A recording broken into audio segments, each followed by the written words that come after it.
Hello, everybody. Welcome to another edition of the Cream City Cast, Badgers edition. We're going to be recapping week one's win against Western Kentucky and previewing week two against the always dangerous New Mexico Lobos. And I'm joined, like I was last time, with editor-in-chief of Cream City, Alexander Juno. And we're joined, who should be a frequent flyer on the Cream City Cast, what I'm hearing, is Nick Osen, editor of Scotty Sports Talk. You can check him out on Twitter at the real Nick Osen. I mean, since this is Nick's first time, I'm going to start with him. Nick, how are you doing? I'm doing great, my man.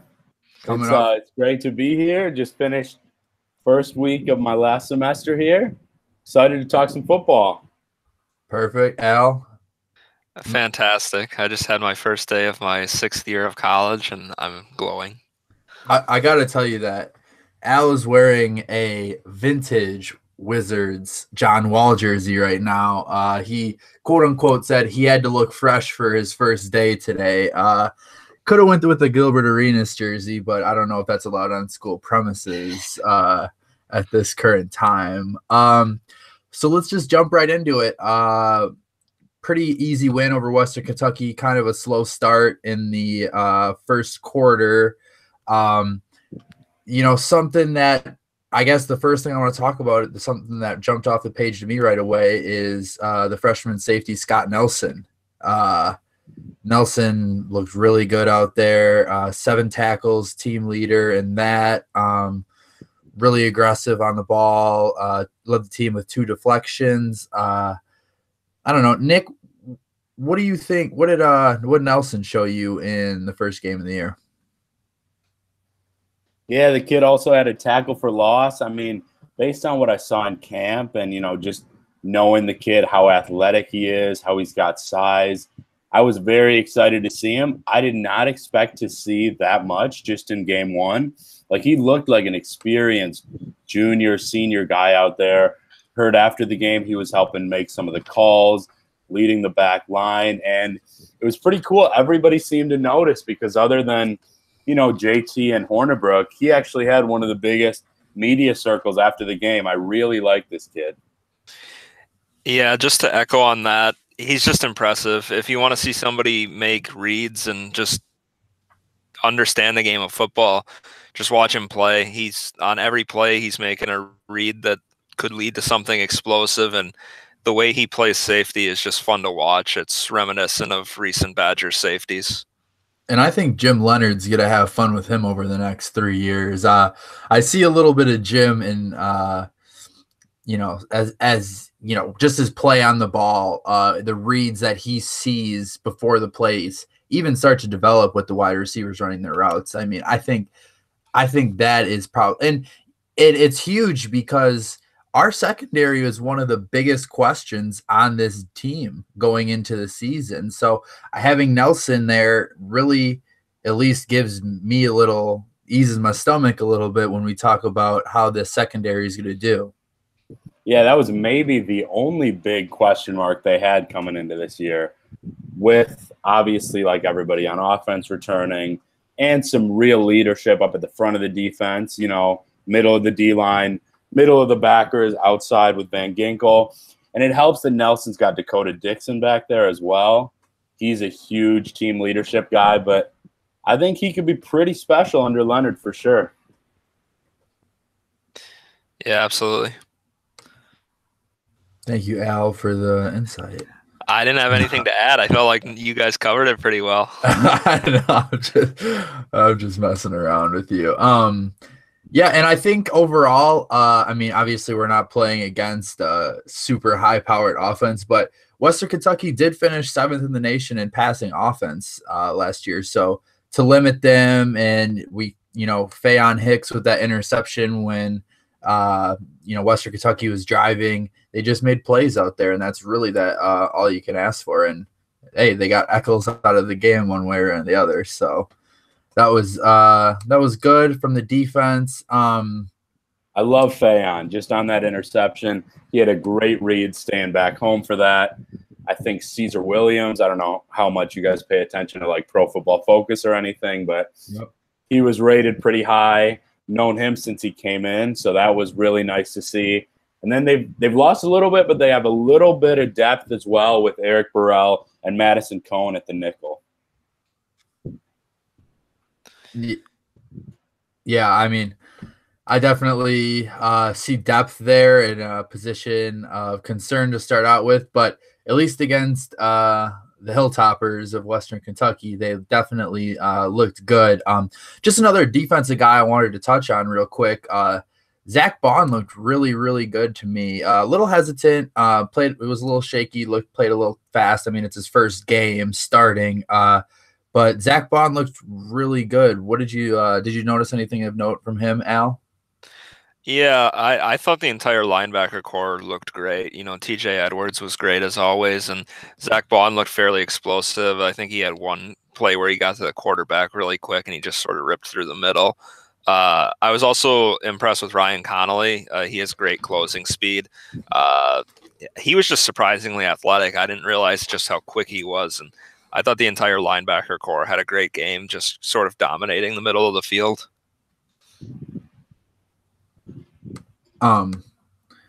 Exactly. And I think that we look at the linebackers, and that's the real strength of this defense.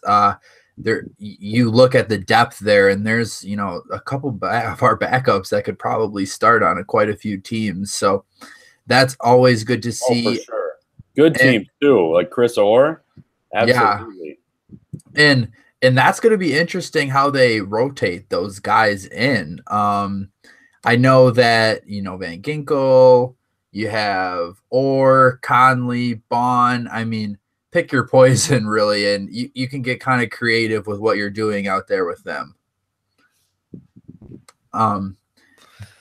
But I did see one negative that I didn't like to see. I was at the game. I don't know. Either were you there? I know Al was there. Yeah, Nick?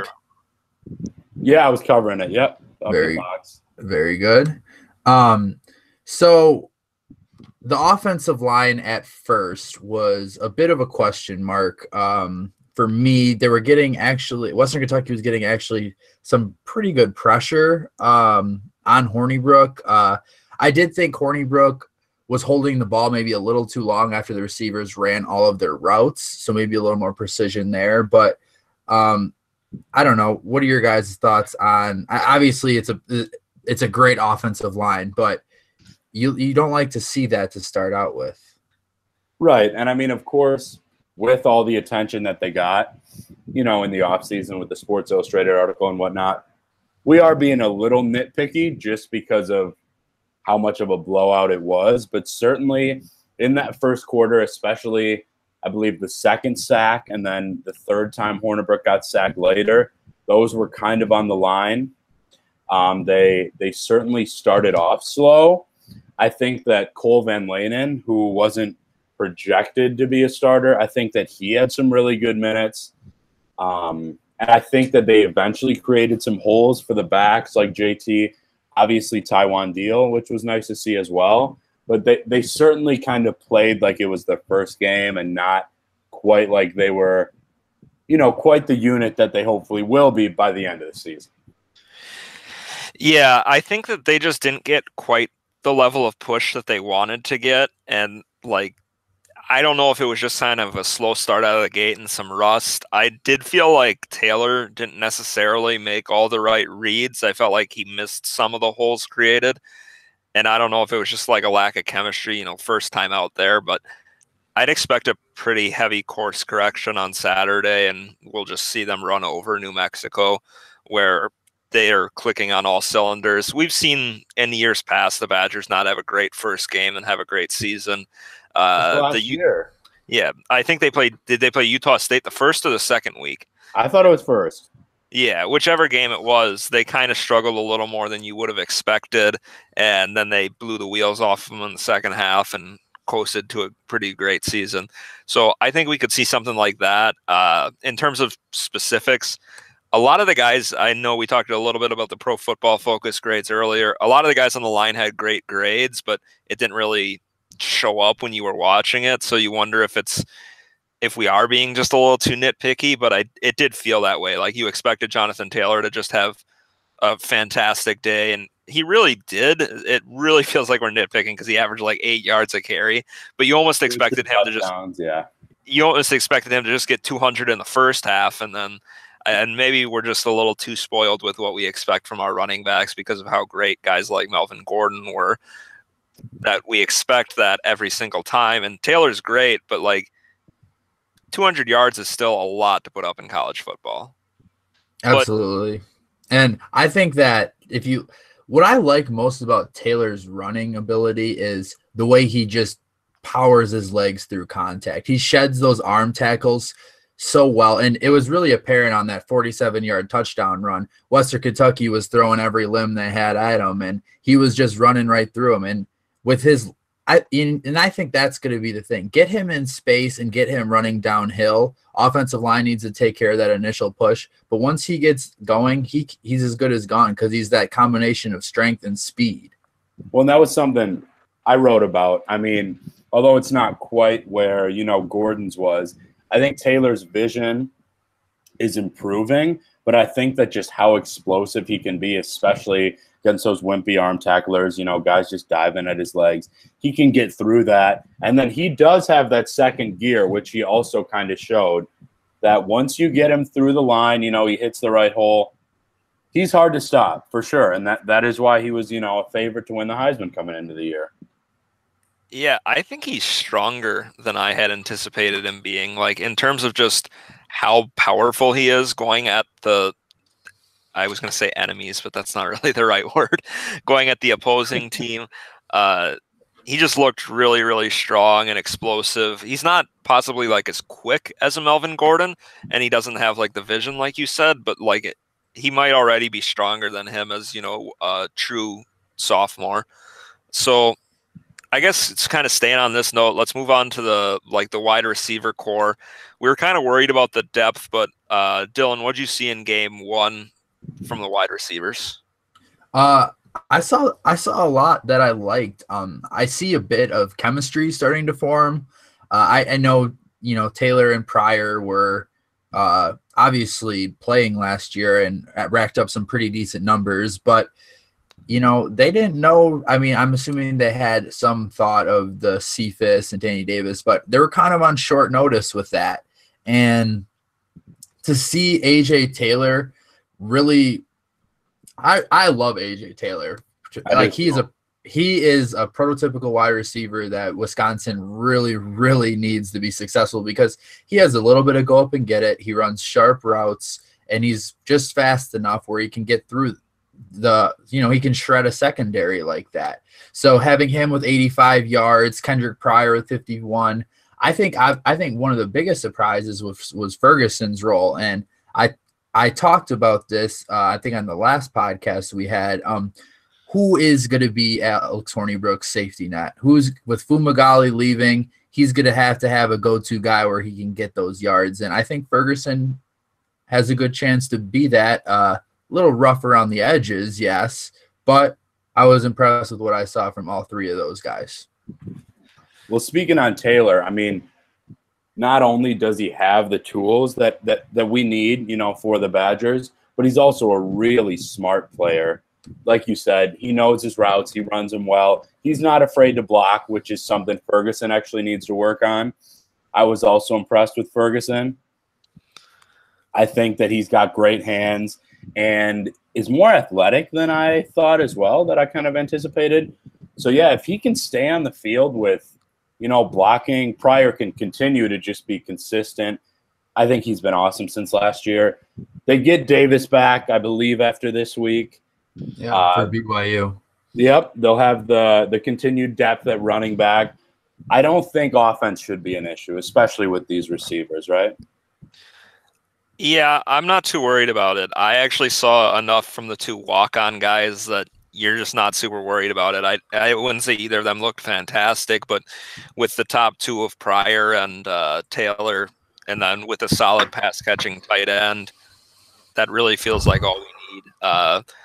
In terms of Hornibrook, I guess let's transition a little bit to him and how he worked with the receivers. I thought he looked really good. The guy behind me at Camp Randall did not think so. He thought it was same old Alex Hornerbrook. And I think it's kind of tough to break the perception of that fans will have. Like anytime he makes a mistake, it's going to be, oh, we're back to the same old Hornerbrook.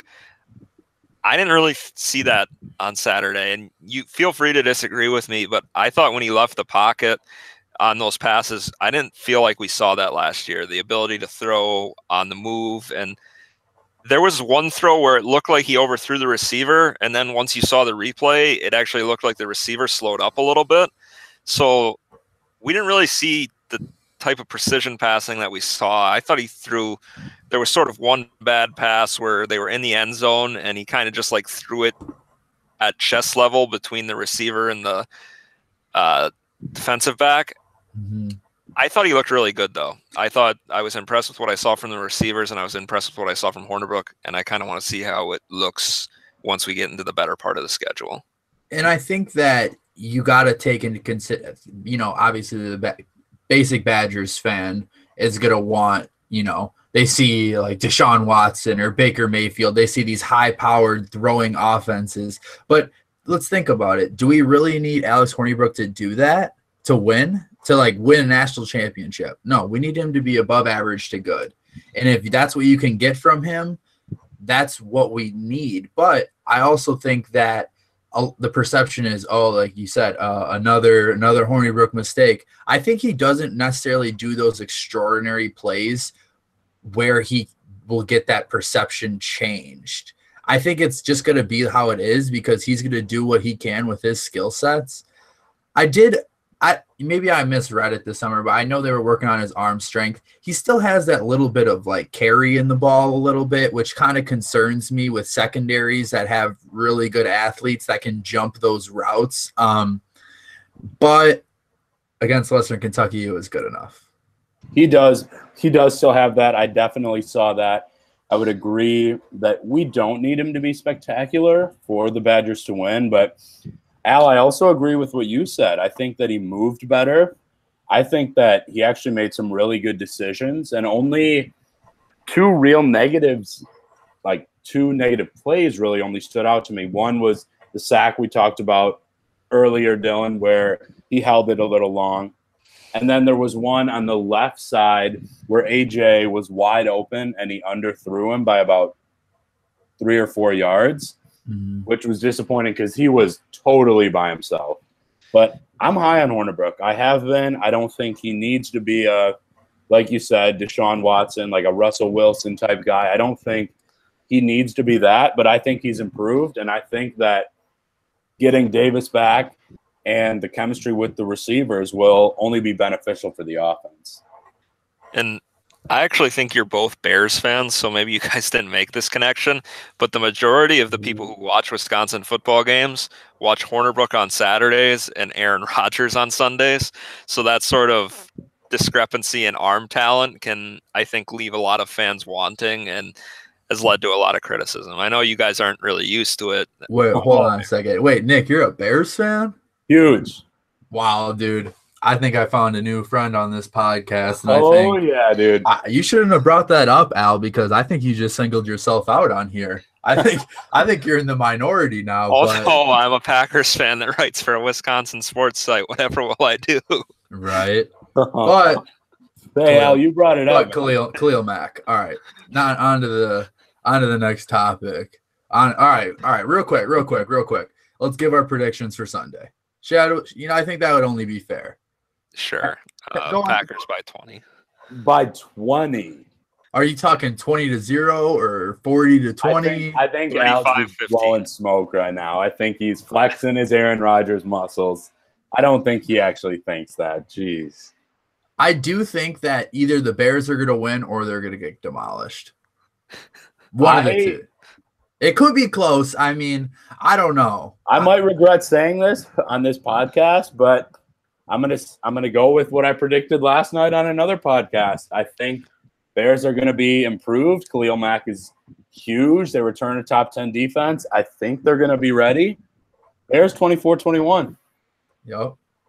Got to get to I think Kyle Fuller. All right, maybe we're getting a little too deep. I think Kyle Fuller needs to have a really good game and earn his money because I think that those stupid little slant routes that the Packers throw, just oh my god, it just it's like ripping my fingernails off. And then where he just loses track and they gain 15 yards. Yeah, exactly. Well, I think it's a good time to transition to the 1-0 New Mexico Lobos after they knocked off the FCS powerhouse Incarnate Word 62-30. Now, I will note that the New Mexico has tied their win total from last season. Oh my! They went 1-10 last season. I believe that they're in the Mountain West Conference. Is that correct? Yeah, you got it. They're in the Mountain West Conference. So I personally do not know a whole bunch about New Mexico, the state, or the football team. But you guys want to jump in? Any knowledge? I mean, they produced Brian Urlacher. That's basically what they're most known for. Their current program has not been successful. I was, looking to gain a little research, and I saw plenty of editorial articles why Bob Davies even still their coach. Mm-hmm. I don't think there are a lot of happy campers there with their football team, but like you said, you can only look at the last game. Both teams are 1-0.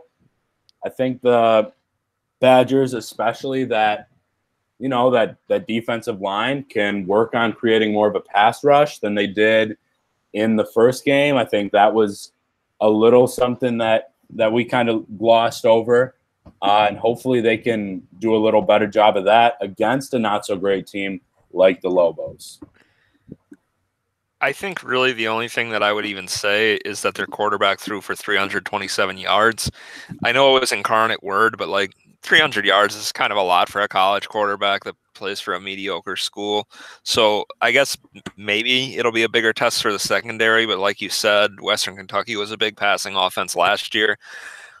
I don't know. I wish that Wisconsin was scheduled just a little bit better. Ohio State played Oregon State, and Oregon State's not a world beater, but at least it's an FBS program. They play in the Pac-12. It's better than the two that Badgers are starting with, obviously. Ohio State turned that into a basketball score real quick. Which is just much more impressive than playing against a team that most fans don't know. I mean, New Mexico isn't the worst school, and I actually think just to transition a little bit, I do think BYU is better. BYU beat an Arizona program that a lot of people thought could be a fringe top 25 team this year. Yeah, that was a good win. Yeah, so it would have been better last year since they had to go to Brigham Young last year, and this year we get a home game against them. But maybe they'll be a shock program. But I believe BYU's independent, so it's not like their score will ever be good. Whatever the version of RPI is for football, it just won't ever look good because they don't have a chance to get quality wins. New Mexico, kind of just like how you mentioned with Ohio State. I mean, neither team that Badgers or Buckeyes played is very good. Ohio State completely blew them out of the water, putting up that many points. What was it, 77? 31, yeah, 77-31. And so, I mean, personally, I think that's a huge reason why they jumped the Badgers to get into that top four, which, let's be honest, guys, as long as the Badgers are winning, that ranking isn't going to matter too much until late November, early December in Indianapolis. And I think part of the reason why they jumped us also is because now the voters know that, all right, they don't have Urban Meyer, but they still have a hell of a lot of a talent. And it's not really going to be – I mean, maybe against TCU they could slip up because I believe it's at TCU. Yeah, that's going to be a good game. So that could be one of concern. But I think – I mean, Ohio State has the guys to beat Oregon State no matter what it was. And I will say one more thing about New Mexico for our Bucks listeners. They did produce Tony Snell, one of the worst contracts in the NBA. Easy. All right. I'm sorry. Hey, Tony Snell, he didn't do that bad. 40% three-point shooter last year, I think. He can be 3-and-D. He's just nothing special. No, very inconsistent. But Yeah. Oh, well, we did mention the pass rush. The Badgers do have a key player that will be returning from injury in Isaiah Loudermilk. What a last name. Who I believe he had knee surgery this offseason, correct? And he is accordingly feeling 100%. And I think that it's definitely, especially with Garrett Rand going down, this is going to be just another weapon for this defensive line. For sure. I had the opportunity to talk with him and Sagapolu yesterday. Loudermilk's feeling good. He's obviously ready to help this defense. And this way, the inside of the defensive line, front seven, Olive, the big number 99, who is an awesome guy off the field, by the way, doesn't have quite as much pressure playing in the middle alongside these two freshmen like he did last week, because obviously they were fine, and he's able to help them out, but it helps getting that experience that will hopefully create and solidify more of a pass rush, because that's got to happen for this young defense, because if that can happen, that obviously takes pressure off the young secondary, which they need to be able to do as much as they can this season. Yeah, I did think there was just a couple of, maybe like a handful of plays where the quarterback for the other team was able to hold on to the ball just a little bit too long. And you can do that against Western Kentucky. You can do that against New Mexico. You can't do that against Michigan. You can't do that against Penn State. You can't even really do that against Iowa, honestly. Yeah, and like we'll see what happens and stuff like that, but you can't. I don't know if you can do that in a lot of Big Ten games. There's just going to be too explosive of guys that your secondary is not going to be able to play defense for 10 seconds, 12 seconds. And I think it's important that he does come back this game where they can ease him in against New Mexico before it kind of picks up with BYU and the Big Ten schedule moving forward. So obviously we're going to see quite a bit of him, at least a healthy amount of him in this next game against New Mexico. But I think it's important that he gets his legs underneath him before he goes against a little more stiffer competition. Absolutely. Totally agree. Should we do a little score predictions? I'd love to. All right, then. Well, why don't you go ahead, Mr. Enthusiasm? I'm just kidding. I'm just messing around. That's what they call me. All right. Nick, please, on the record. The favored by 35. I think that they actually cover this week, they being the Badgers. I've got the Badgers 45.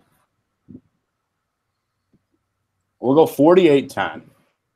Mm-hmm. I'll go 45-7. I was really afraid he was going to say my exact prediction, which I decided on a full minute ago. Hey, great minds think alike. What about you, Dill? I would probably say like 38-7, probably. I think they'll take it easy with their starters once they get ahead like they did. And then I think they'll just kind of be in cruise control mode. I guess it doesn't matter how bad you beat them as long as you put them to bed pretty early. So I think that's it. How about if I gave you an over-under 200 for Jonathan Taylor rushing yards? I'll take the over this week. Yeah, I'll probably take the over. I think everyone's just going to be a lot more crisp this week. I think Friday night game started at 8 o'clock at night. I think – I was tired. Yeah, dude, I was super tired. You have no idea. I didn't. I didn't leave the camp until 1:30. All right, I'm sorry for saying I'm tired. Yeah, my bad. That was wild. I'm glad we won't have another one of those, at least on a Friday for sure. Absolutely. Now we're back to the good old 11 a.m. games. That's right, 11 a.m. Throw some 2:30 in there. You bet. Yeah. Love it. Awesome. Well, I guess that'll wrap it up for this edition of the Cream City Cast.